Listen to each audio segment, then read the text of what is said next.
It's Nolan. Now, before we get started, make sure y'all hitting that like button. Make sure y'all sharing it on your respective platforms. Let somebody know what we're doing today. Now, let's get into the show. There's a reason rappers can turn any story into a hit track. Just like there's a reason Morgan & Morgan is America's largest injury law firm with over 1,000 attorneys and more than 100 offices nationwide. If you've been seriously injured in an accident, your case could be worth millions. But the truth is, a lot of people either don't file at all or get taken advantage of by insurance companies. When you hire Morgan & Morgan, it's like hiring a legal army that has your back. If you're injured because of someone else's negligence, you deserve to be paid. No shortcuts, no lowball offers. In fact, they've secured some major verdicts in the past. For example, in Florida, they got a victim who was in a life-altering car crash, $12 million. 34 times the highest insurance offer. They got another victim in Philadelphia, $26 million. 40 times the highest insurance offer. Not all law firms are created equal. Morgan & Morgan is the biggest for a reason. They will fight for the biggest award possible and have won a lot. So if you're ever injured, you can check out Morgan & Morgan. Their fee is free unless you win. That's right, no upfront costs. They only get paid if you get paid. You can start your claim now by clicking the link in the description or by scanning the QR code on screen from your phone's camera. Again, if you find yourself injured, you can check out Morgan & Morgan. Don't say I never told you nothing, man.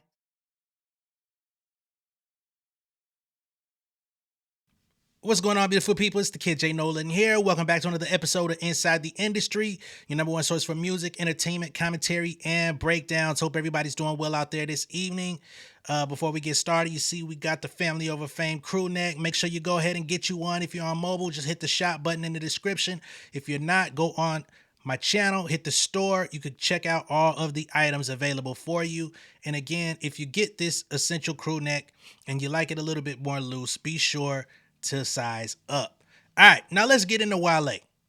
Before we get into Wale on the Breakfast Club, I do want to go ahead and give Wale his flowers real quick. He has a new album out called Everything Is a Lot, which just dropped last week. It's getting a little bit of, it's getting a little bit of talk.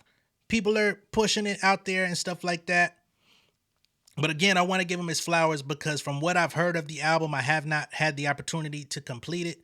But over the weekend, I did press play on it. I listened to about the first half of the album, and it was a vibe. And outside of the fact that it sounds good, because I like the production, I like the R&B flips and stuff that he was doing on the album. If you really listen to the lyrics on the album, he's talking about some real shit. He's talking about his life. He's catching you up on a lot of personal things, relationships, gone bad, industry, etc. So I want to give him that credit for putting together what I've heard thus far.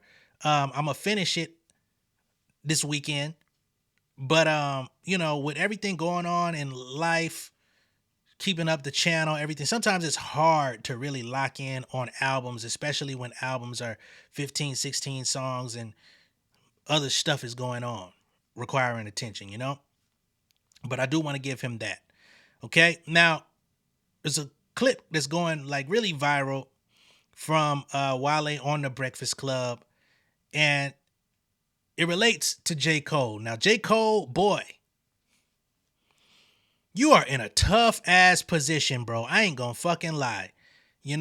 People are on your ass. People been on your ass for the last year, and now with this new Wale interview, it's all refreshed all over again. So try again 2026 if you're gonna put the fall off out. We'll see how the people receive it. I'm gonna listen to it. I'm gonna be objective listening to it. I've always been a J. Cole fan, but people is on your ass. Okay. So in the Breakfast Club interview, Wale gets into around the 2016-2017 era of his life. And he talks about how he feels that everybody in the music industry or in the entertainment industry, but especially in the music industry, that's the area that he works in, has a traumatic experience in the industry. He says around the 6 to 9 year phase, something's gonna happen that really changes you forever. Okay?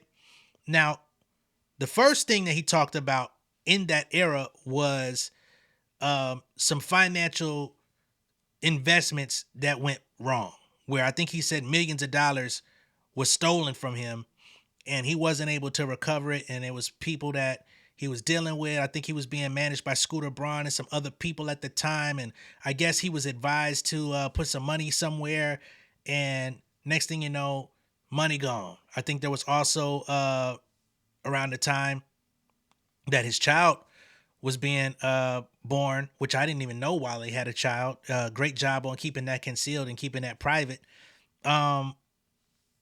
And he's going through this stuff. And then I think he had to also miss some shows or miss a show. And then the promoters and the venue and everybody is vilifying him, but he's literally in labor, beside his partner, delivering a child. And there was an act of God clause in the contract that said, if anything, when it comes to an act of God, it's like something that's beyond your control, natural disaster, or like a family issue that you just didn't foresee, right? Which the birth of a child falls under that. But in the public, he was vilified as, oh, no call, no show, while they ran off with the money, this, that, and the third. But then he also comes back later in the interview and says that, this False Prophets record from J. Cole also came out a day after he spoke to him around this same era when he was, putting together the Shine album. He had a conversation with him about, some family things and stuff like that. He said he also called Kendrick about the same things. And unfortunately, the very next day, J. Cole releases False Prophets. J. Cole didn't let him know about the record, didn't tell him the record existed, didn't, give him a brace for impact or anything. He hears the record and the second verse sounds like it's going in on him, which, let's be clear, it ain't nobody else he could have been talking about. It was too specific. Everybody from the first play knew Cole was getting at, I won't even say getting at, but he was talking about Kanye on the song. He was talking about Wale on the song. Like, it's fucking middle school kids that heard them songs and knew what the fuck was going on. You know what I mean? So now people are just doubling, tripling, quadrupling down on J. Cole is not a trustworthy nigga. People say he's a bad friend. I've heard different in the industry. People say, how he does magnificent things for them and is a great mentor and a great help. But hey, even the reviews on Yelp can be mixed. You could be amazing to one and be fucked up to another, and it messes up your rating on Google. It is what it is. Shit, I ain't signed to J. Cole, but that's what Wale says. And to Kendrick's credit, we never heard nothing fucked up come out on his side. We ain't heard no records getting that Wale on his side. So I do got to deduct points on Cole for that as well. It is what it is. But I still enjoy the music. The music got me, you know what I mean? So I'm gonna keep saving a little space for him. But I know not everyone is going to agree with that. You feel me? So with that being stated, I want to go ahead and pull up some of the audio clips that stood out to me from the interview. I haven't listened to the entire thing, but there are a few points of a conversation that I want to get into in this video. The first being that incident in 2016 or whatever it was, where the money came up missing. I'm going to get into the False Prophets thing, and then I'm going to get into the section where they talk about Jay-Z over a decade ago with his predictions that Cole, Kendrick, Drake, and Wale would be, some of the leaders of the culture 10 years from when he did the interview on Breakfast Club. And for the most part, it remained true, but not without some very large hiccups. All right. So let's get to the audio, shall we? Like around anywhere from 6 to like 9 years, by that bubble, something traumatic happens to every single person in this industry, entertainment, that changes you one way or another. It might make you more optimistic. You know what I'm saying? What was that for you? You remember what it was? Yeah. What was it? Maybe around the time Shine dropped. I just had my daughter, and I was at her naming ceremony. And I found out I got backdoored on like $3 million at my child's naming ceremony. So I remember storming out on the phone because I signed something that was supposed to be something. Scooter Braun, management, and then it ended up doing like a breach for something, like a loophole. And Scooter Braun a slick motherfucker too, man. It's always, it's always, oh, Scooter Braun did this. You hear like some cool, some fly shit or something. And then on the back end of it, you always hear it be some sideways, scammy type shit, man. I don't give a fuck. They might give you that Atlanta pass and shit because you used to roll with some of these niggas. But no. It's you a slick motherfucker, man. Anyway. I realized that the lawyer was in on it. Like, it was a whole thing, and that changed me. Who was you signed to? Like, what management? It was just a man. I don't even know if I'm allowed, you know what I'm saying? Because it was a lot. I was so going you through not trust people. Yeah. And then you got the news while you were attending your baby girls. And I remember I was on, literally when Zala was born, like I'm literally like in the hospital, like I remember my baby mother, I was like grabbing her arms, push, like, you know what I'm saying? Oh, and wow. I'm literally looking at my phone, and I'm like on Shade Room for not being able to attend this Barclays show. Why was you on your phone during the label, Wale?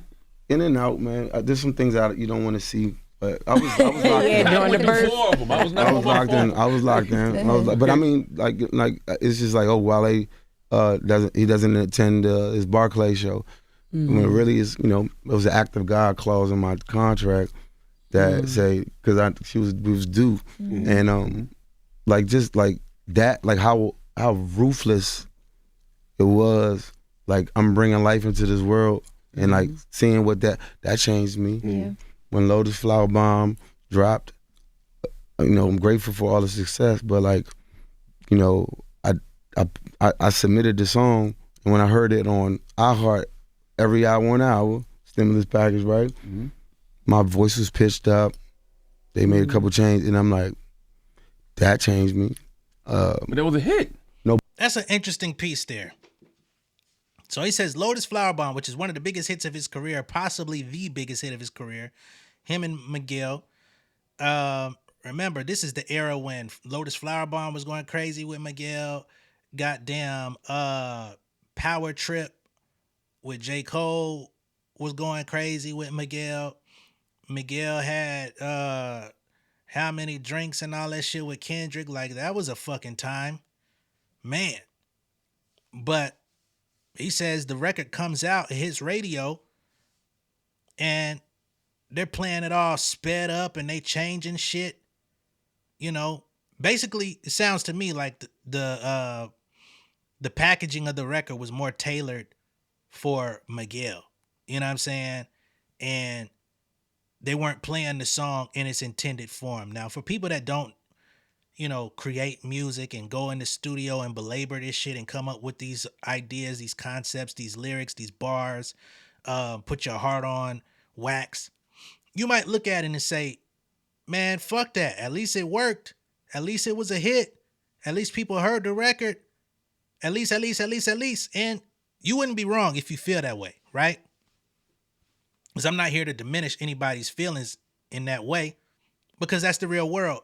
But at the same time, as the person that made the record and you made it a certain way, you serve it on a plate and motherfuckers start putting ketchup on your dish, on the whole dish. Not they didn't slice their part of it and put ketchup on that bitch. They said, oh, that bitch needs some ketchup on it.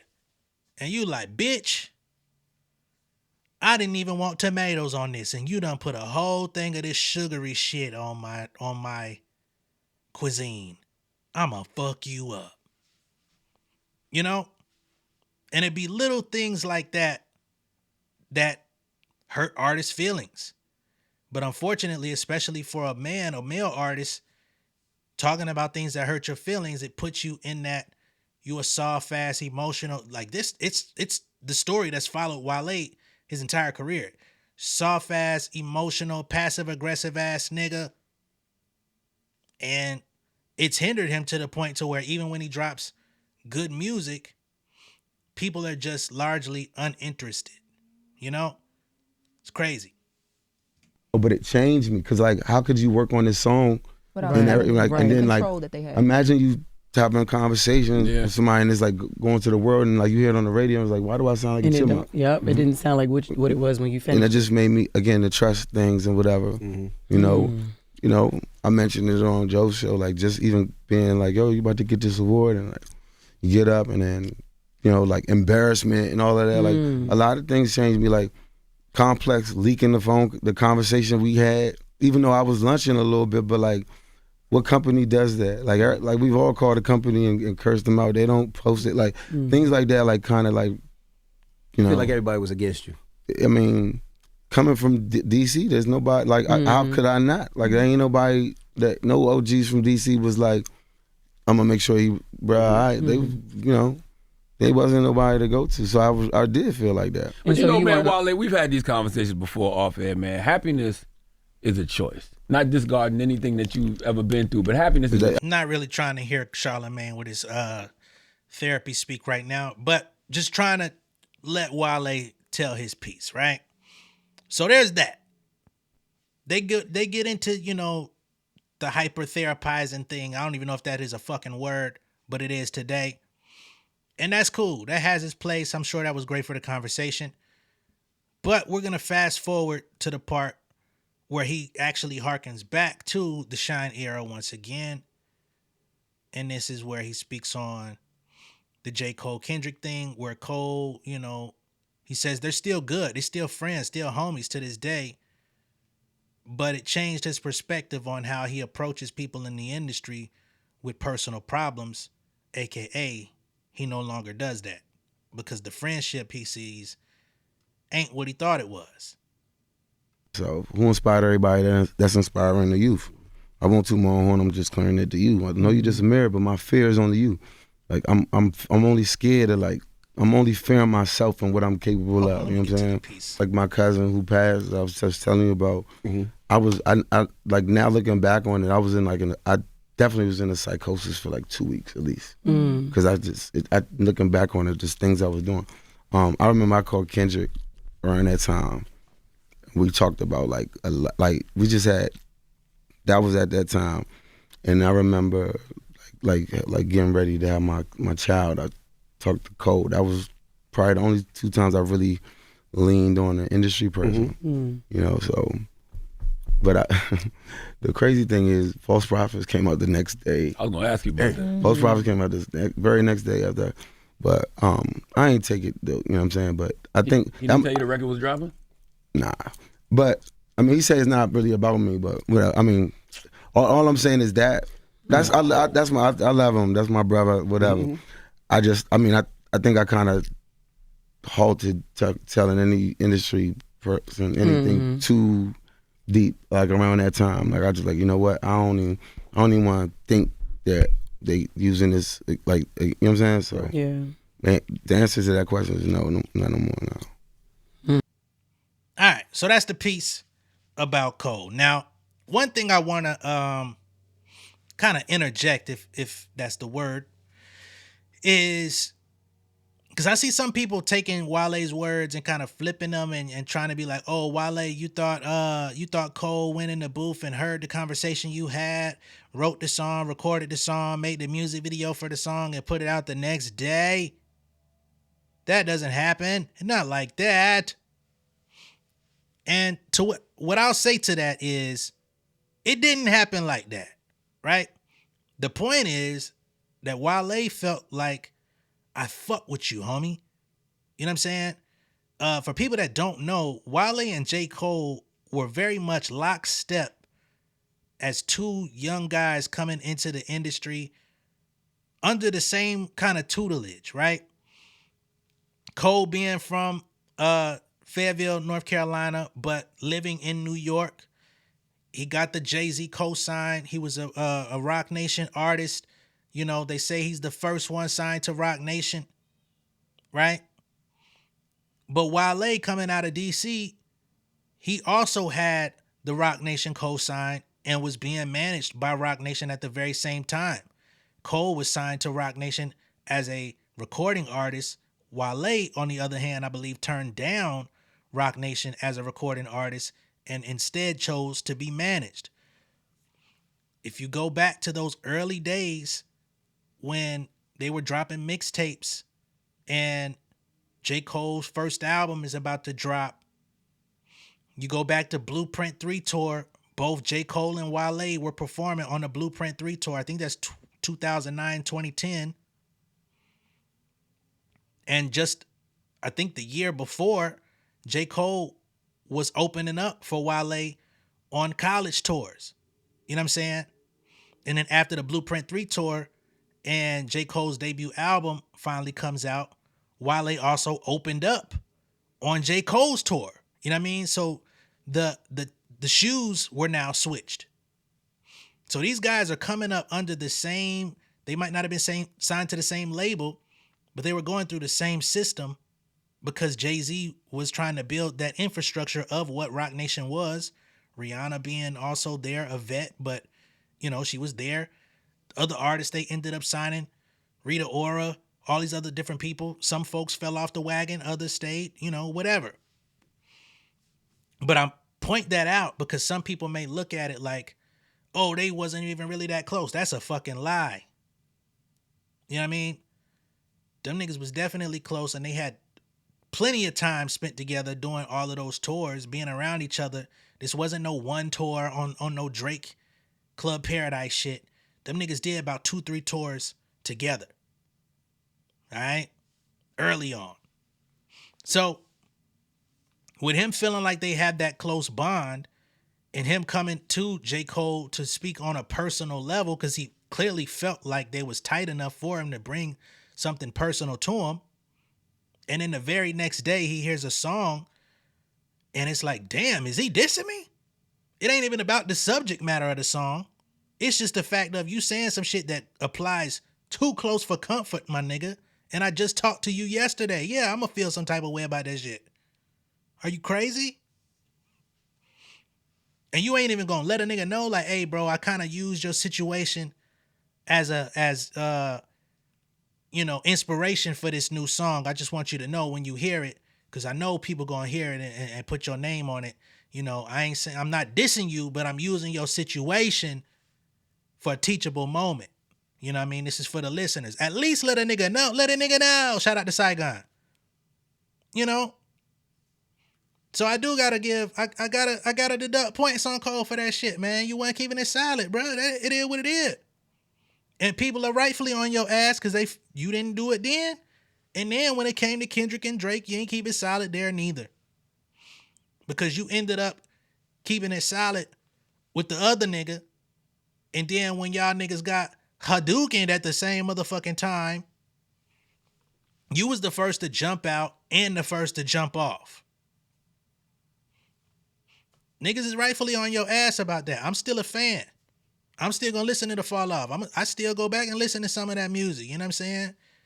But I still gotta call a thing, my nigga. All those things were standing. You know, while they continued to do records with Cole, they dropped probably 3-4 songs together collaboratively since that issue. You know what I mean? After Wale dropped Groundhog's Day like the same week, getting at his ass. They cleared it up. They was together at a basketball game. They worked on some records. My boy, still one of my favorite collabs they did. My boy. That shit still bang. You know, they got the other joint where they sampled the Q-Tip Vibrant thing. The remake they did there. I think they might got another one. Cool. But I can understand why the nigga feel away. So, as I'm sitting here thinking about this shit, bruh, Cole, before you put your next album out, I don't know when, but you got some phone calls to make. You know what I'm saying? You got some phone calls to make. You got some amends to make out this bitch, man. Real shit. That's just my opinion. But if you really who people believe you to be as this good guy, this solid individual, this person that looks out for people. Give Nicki Minaj advice. Give this one advice. Give niggas a piece of the label when you sell, you know, a portion of the company or when you get it back or whatever the fuck you did. You got to make some fucking amends out here, man. Because you done made a couple niggas look crazy out there, bit, including yourself. But that's just my take on the situation. Now, I'm going to pull up this old footage of Cole talking about the False Prophets record because it ended up resurfacing on the net, on Twitter, as this conversation was afloat. So let's refresh ourselves on how Cole described this at the time.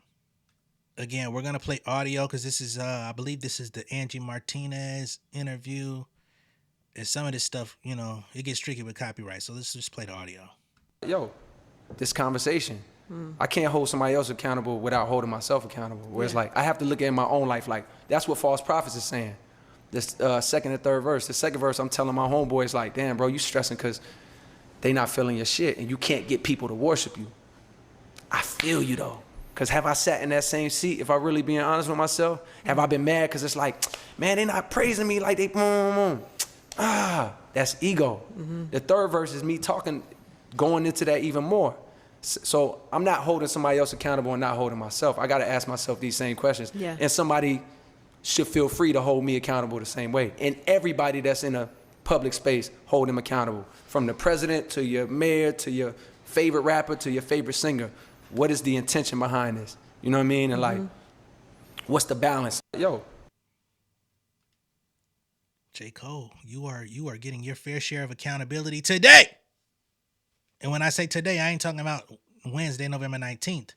I'm just talking about in this current stage, this current phase, this current era of your life post-battle. You definitely getting your fair share of accountability. You getting a humble pie as Family and Food Day, as I like to call it. Y'all might traditionally call it Thanksgiving. He's definitely going to get a sweet potato humble pie because this is just coming out a week before. And I don't like that description. Say, man, I was talking about my nigga Wale, man.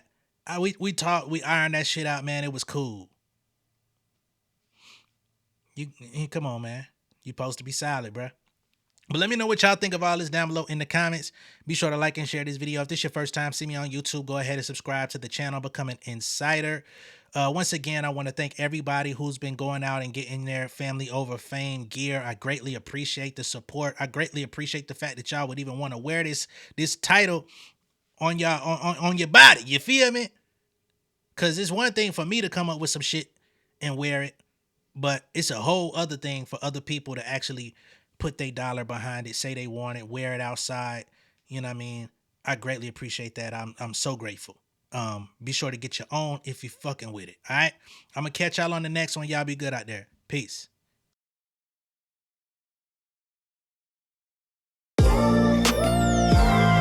Yeah. Family over fame in this bitch, yeah. The glory of living righteous is setting in. My street knowledge and education's a perfect blend. Young mogul, independent, I've been setting trends. The first one from my family to be faithfully wed.